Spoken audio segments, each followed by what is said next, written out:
we'll see creatives recut ads that are working so they can extend the life of a really good creative idea.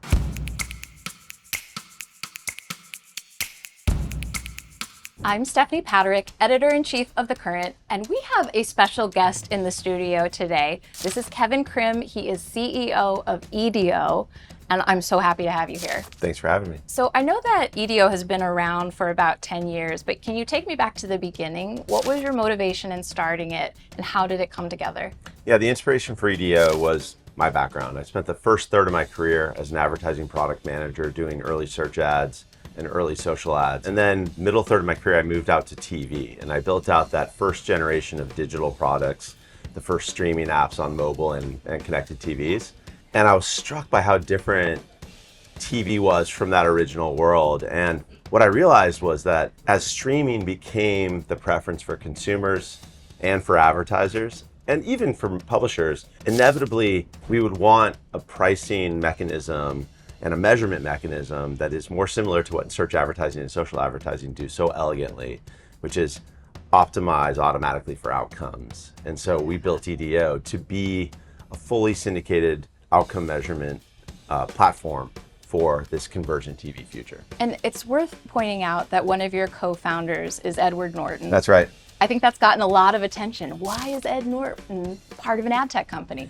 Edward's one of the co-founders, and he deserves all the credit for the initial push to say that there's an opportunity to take these emerging AI models, and this was 10 years ago, but we were already seeing the power of applying these machine learning models to very large data sets that were otherwise being ignored as exhaust flowing off of other, other businesses.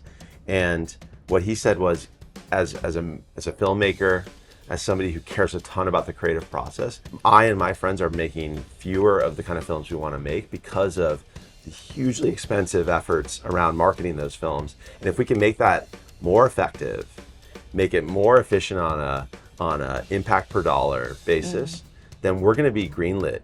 We're going to get more projects greenlit that we want to make. He's been a very engaged founder and chairman all the way through the 10 years working with me. That's so cool. And I love that idea of data being something that can really fuel and empower creativity and humanity and art.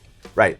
The data doesn't replace human creativity, it can enhance it. And he's a big believer in that. Talks about that all the time with me. So let's talk for a minute about innovation. Yeah. What is coming down the pike that gets you most excited right now?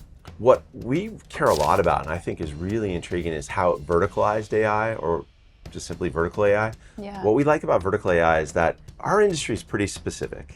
We've got very notoriously specific.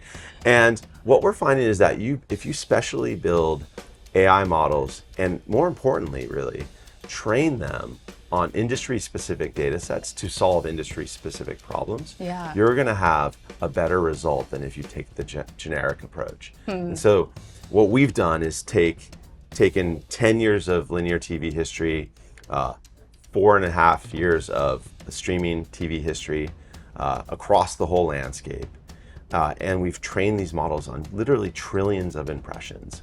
We've seen 104 trillion impressions, and it's always growing. And so these models, as we've learned from ChatGPT and others, good quality, accurate data in at large quantities means much better results out. And so that is something that only AI models can do. We couldn't process that volume of data and have it be accurate and fast if we threw bodies at that problem. First of all, no one would want to do that job.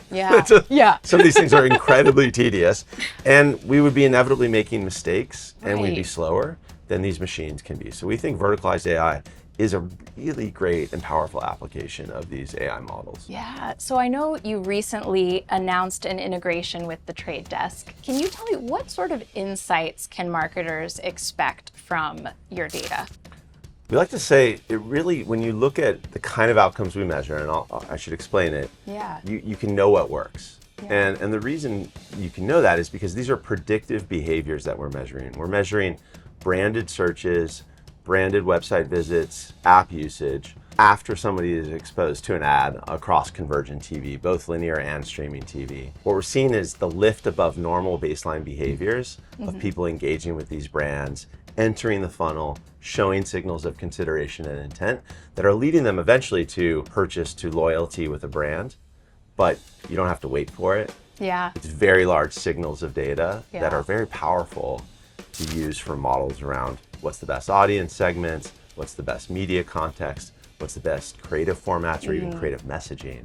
Does your data influence the creative messaging at all? We see that a feedback loop, yes. Okay. The really modern marketers want to look at the patterns of what their creatives in the past have done, and that's all influencing their creative judgment. We don't try to replace any of that. Yeah. That is, I think, still the best use for human creativity Yes. and judgment. But what we do see is that, yes, over time, they start to see patterns in what's working for them, what's maybe working across their whole category, and that influences absolutely the evolution of their creative. We'll see creatives recut ads that are working so they can extend the life of a really good creative idea, and they'll cut it into constituent components, take a 30 down to a 15, maybe even a 10, all based on the data that they're seeing of what's performing from media's perspective. It's like bringing efficiency to human creativity. Exactly. Kevin, I'm so appreciative of you coming in the studio today and sharing your insights with us. I hope you come back.